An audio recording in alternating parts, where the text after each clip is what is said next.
Ciao ragazzi, I am here now because I want to talk about narrowboat. I publish a story on my blog www.lauraartist.com about my travels. Yesterday I did outside Bristol, and I had a walk along the canals of the River Avon, where there were lots of narrowboats. So I published this story, this picture on my blog, and people started to ask me lots of questions because when they understood that me, a woman alone, was living for 2 years cruising along the canals of London with my narrowboat, many questions have arrived. So I tell you my story. I don't want to talk too much, otherwise I am boring. But anyway, in 2017, I decided in April to buy this narrowboat. Her name is Summer Place. Is still around. I sold last year, but there is a guy who bought my narrowboat and he's around the canals of England with Summer Place. So if you see him and with my beach, I was calling my beach the boat, say hi from Laura.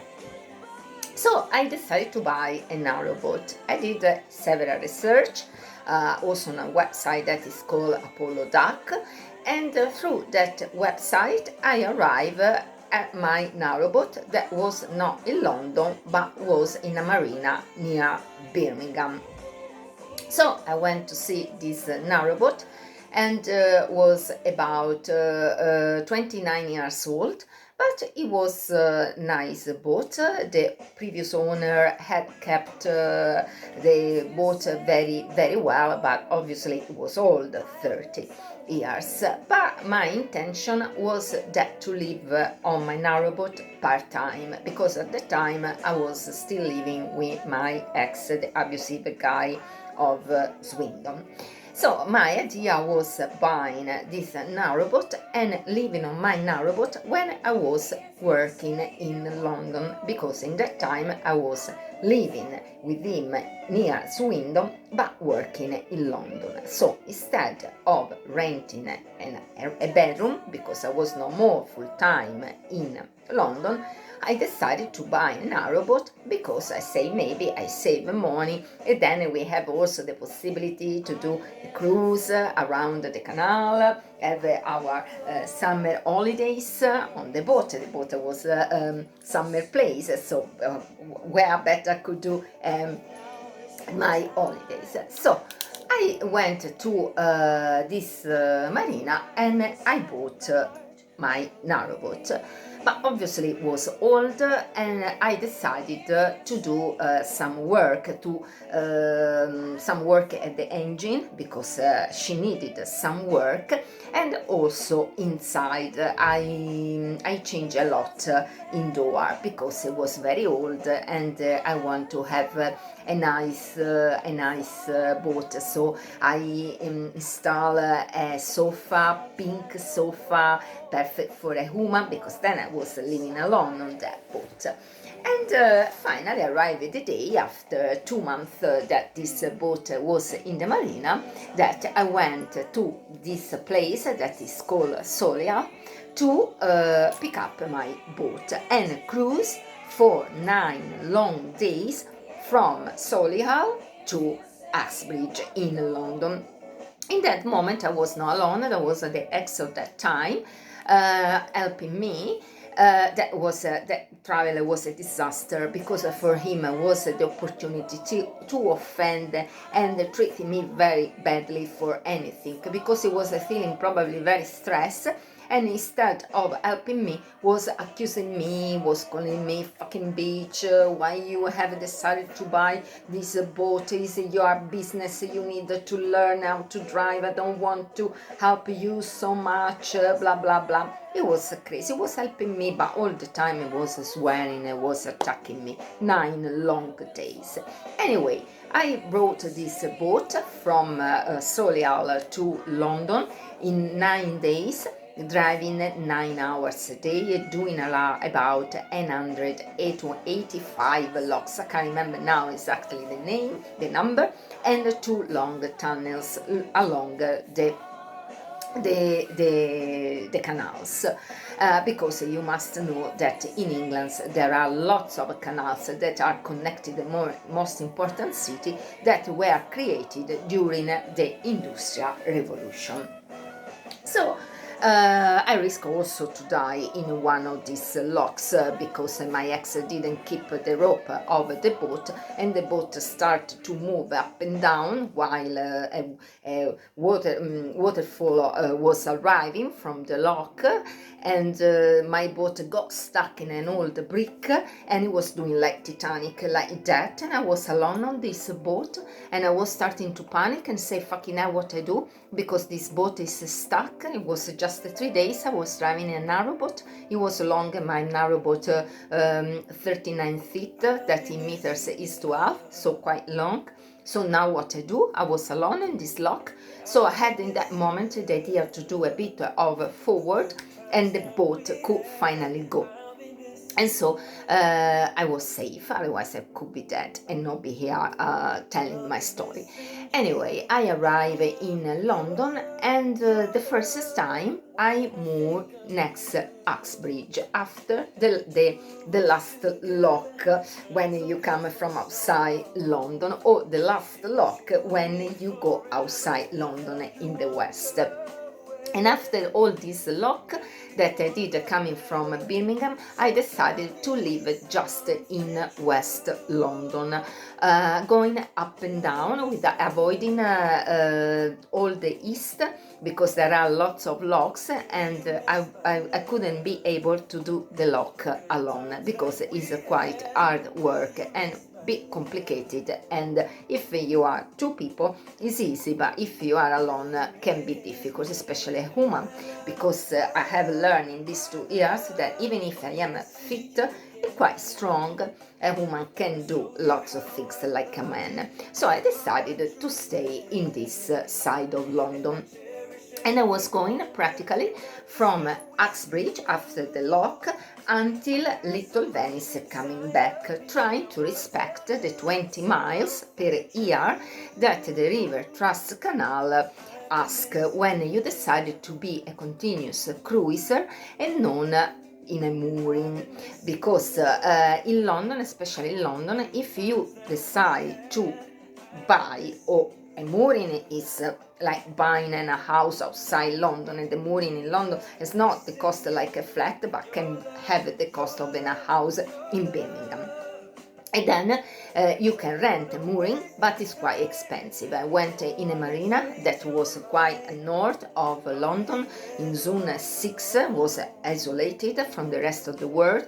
I had not the car, so I decided not to rent a mooring there, but they were asking me £6,000 for a year. That for London is not very expensive, but the problem was that it was outside the world, so I couldn't have this place, because it was impossible arriving the marina in the night or leaving early morning, and my work was always on this fucking tube 3-4 hours a day from 6 a.m. until 11, sometimes the p.m. It would be dangerous and impossible.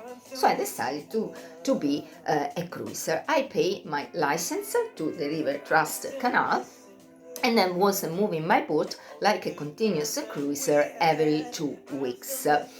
And at the beginning was nice, and I enjoy, but this happened because I didn't know the River Trust Canal, because the River Trust Canal promoted themselves like a charity, when in the reality they are worse than a bank.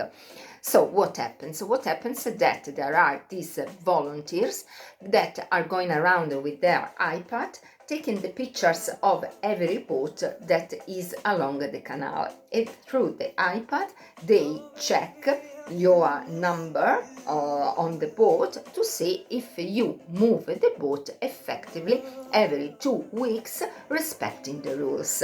Because you need to do like a sort of itinerary. They don't want that you do, for example, point A arrive at point B, then from point B you go to point A. You can't do like that. You need to do A, B, C, D, E, F, carry on, doing 21 miles.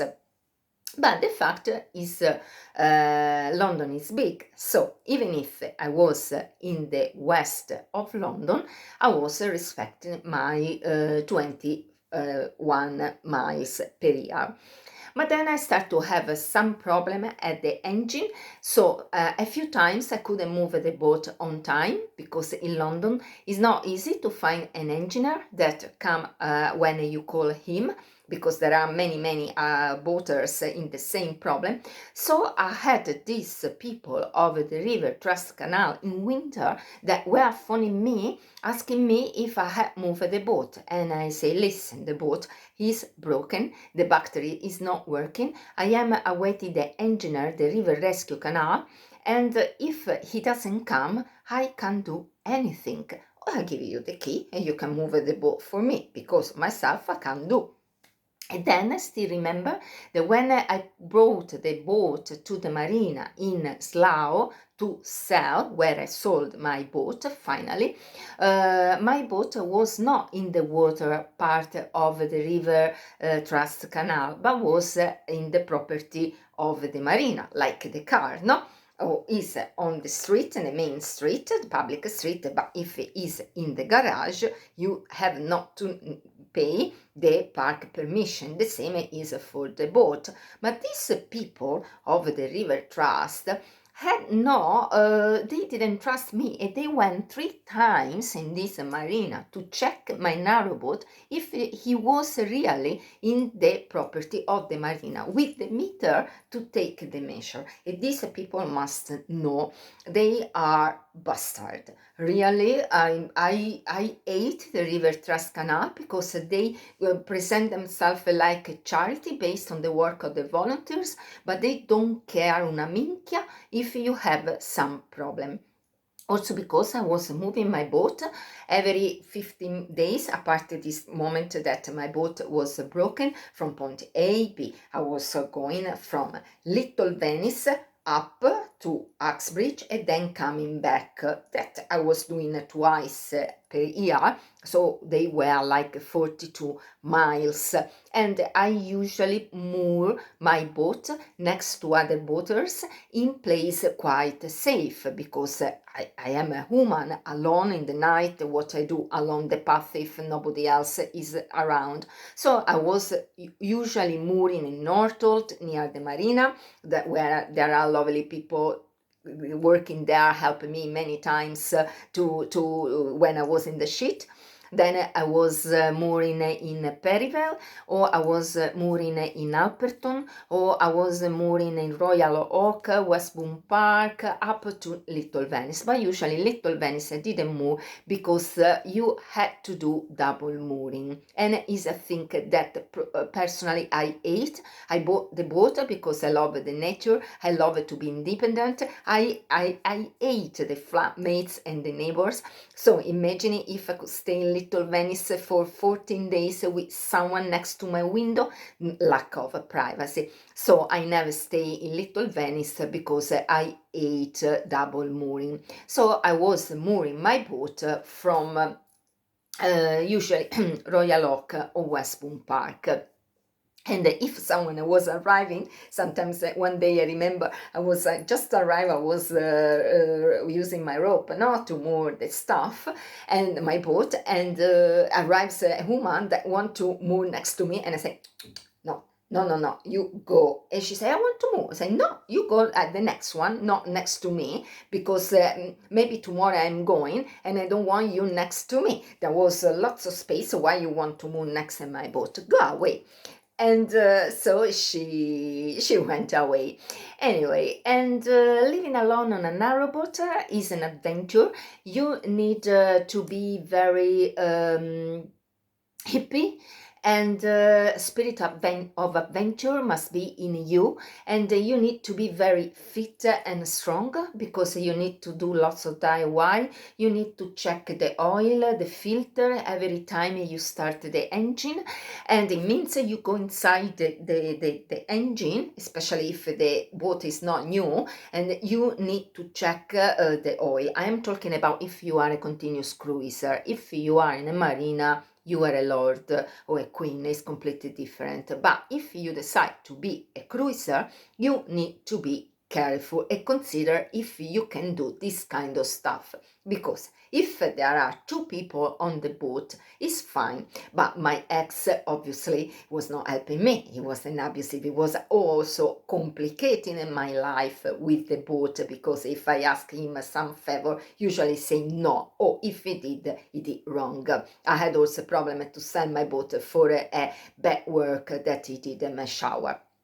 So you need to be very careful. You need to leave a bucket of coal. You need to go in winter on the roof of your boat to pick up coal in the dark, because you arrive from outside in the night. Is early, very early, is dark very early. At 4 o'clock is dark. So many times I was arriving at 8 p.m.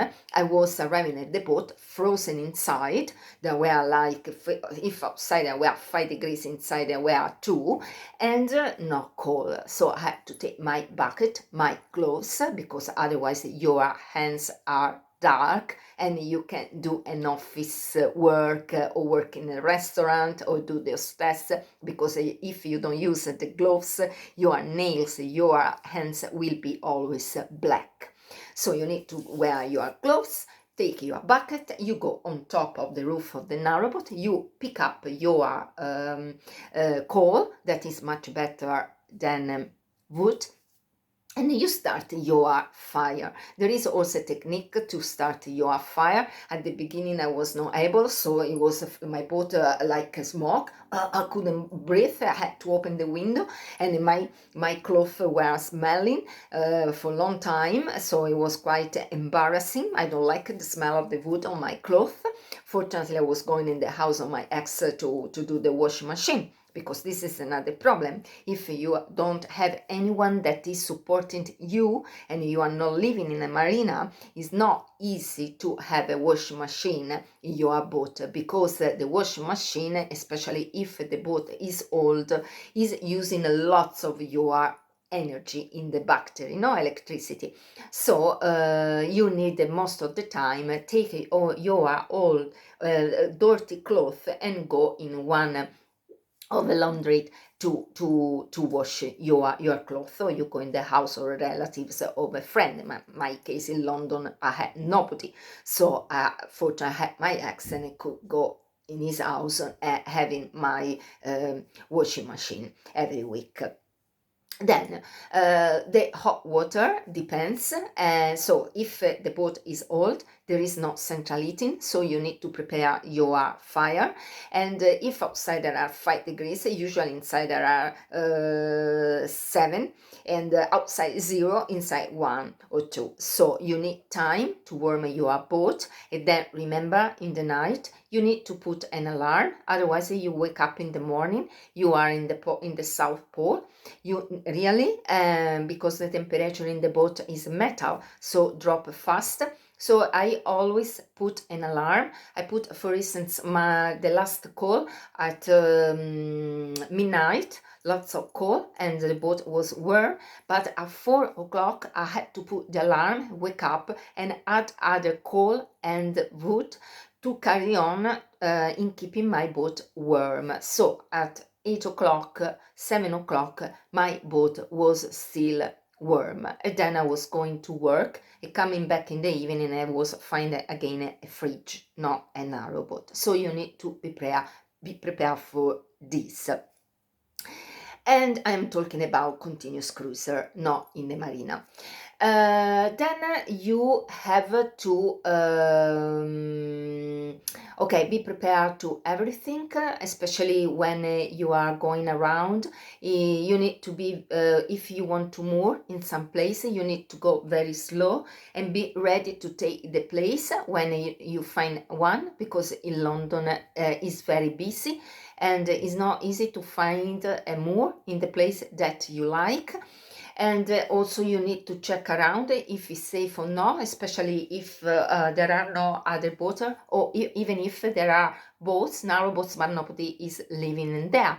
I remember I was in Greenford one night, someone knocked at my window. I was quite scared, but I was not terrified because I knew that in front of me and behind me there were other people. So it was probably a joke of some idiot. But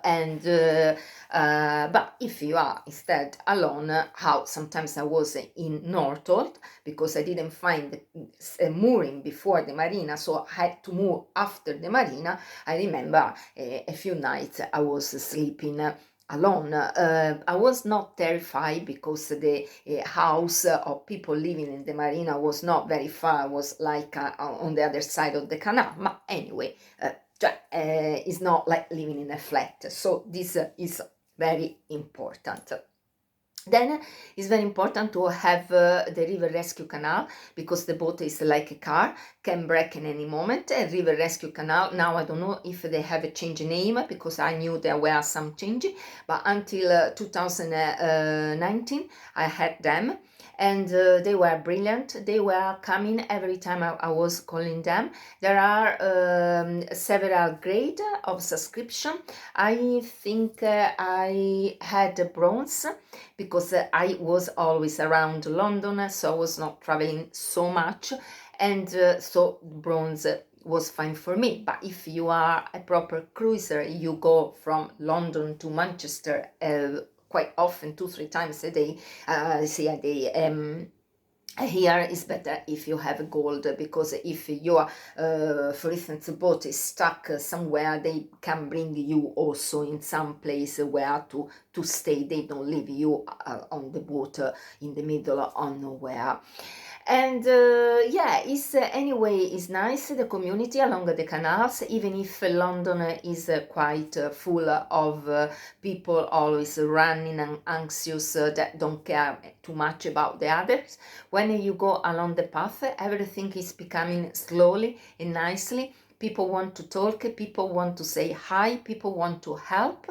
And I had some episode around where one day I almost lose my boat because there was strong wind. I couldn't keep my boat with the rope, so I start to call, I help, 8 o'clock in the morning, and in Alperton.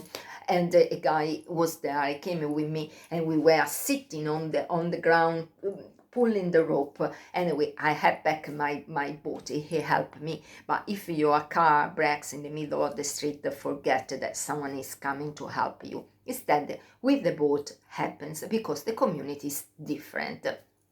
The locks are very hard work, especially the locks of the Grand Union Canal are very old, so they are not automatic. You don't press a button and they open automatically. No, you need to go there, and with the key you need to open and push the gate that are old like 200 years, sometimes 100 years. They are massive gates full of water, very heavy. It's high work and hard work. I remember I was arriving the first times I was driving the boat from Birmingham to London in the night, pain in my arms. I was crying, thinking why you did that.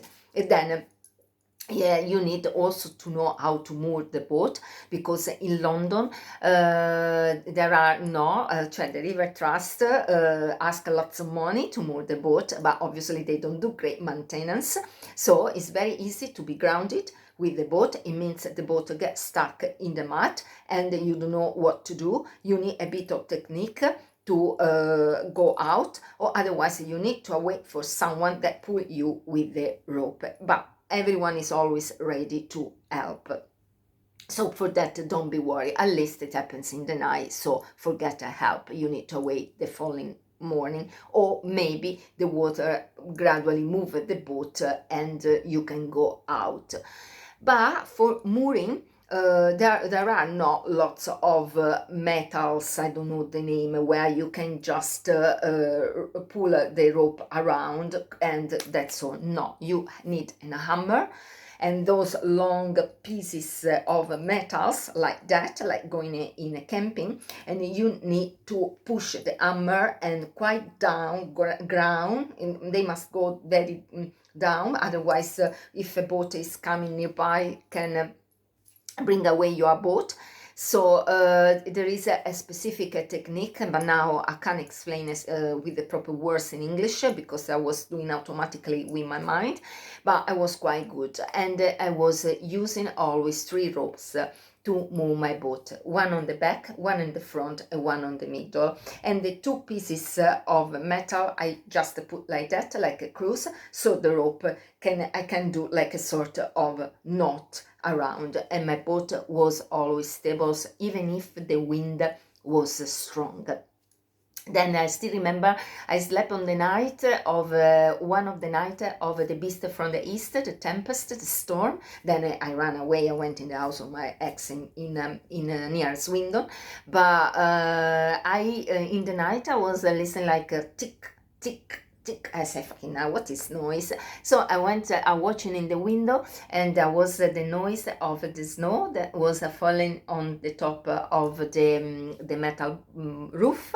And then it was the water that was becoming ice and was pushing the boat. And in the morning was everything white, everything was covered by snow. It wasn't contaminated. It was fantastic, a magical landscape. But I decided to leave because I couldn't imagine myself to live in the boat, very cold with the, but you can do. If you have no alternative, you must learn how to do. So for that, I am saying you need to be prepared at this. You need to be very adaptable, because you go like in the past. So electricity and the central heating is not automatic. It's not like living in a flat that you press the button, everything is going. You need time, like hot water. I had hot water also only if I was switching off on my engine, otherwise no hot water. And imagine if you arrive after 9 p.m. in winter, other people are around you, you can open a switch on the engine at 9, yes, but after 10 forget. So you need to warm the water on the stove when the temperature is no more 2 degrees but start to be 18 inside the boat, in the cabin. And then you need a hot bottle, hot water bottle to put inside your bed. And so you have your bed nice and warm, because the boat is also a bit humid. So that bottle take off all humidity in your bed. The worst is in winter, from November to end of February. The best is April, May, June, July, August, and September. These 6 months are fantastic. You can stay outside on the roof of the boat, taking sun, drinking your coffee. There are the swan around. So there are up and down, living a narrowboat. I am giving you some advice. I hope they are useful for you. And if you decide to buy a boat, good luck. Try to do a course before buying to know the basic rules in driving in a boat, because it's not easy, how people say, especially when you have to moor and to turn the boat in the canals. Longer is the boat, more difficult is. You need a very proper turner point. Instead, my boat was 39 feet, 12 meters. When I was more practical, I can move very easily and turn wherever I wanted. Obviously, keep an eye not to be stuck in the mud if there is not so much water, because the river Canal is not working properly in the maintenance of the canals in London. Okay guys, thank you for listening me. Good luck for your boat, and see you soon with another video. Ciao ciao.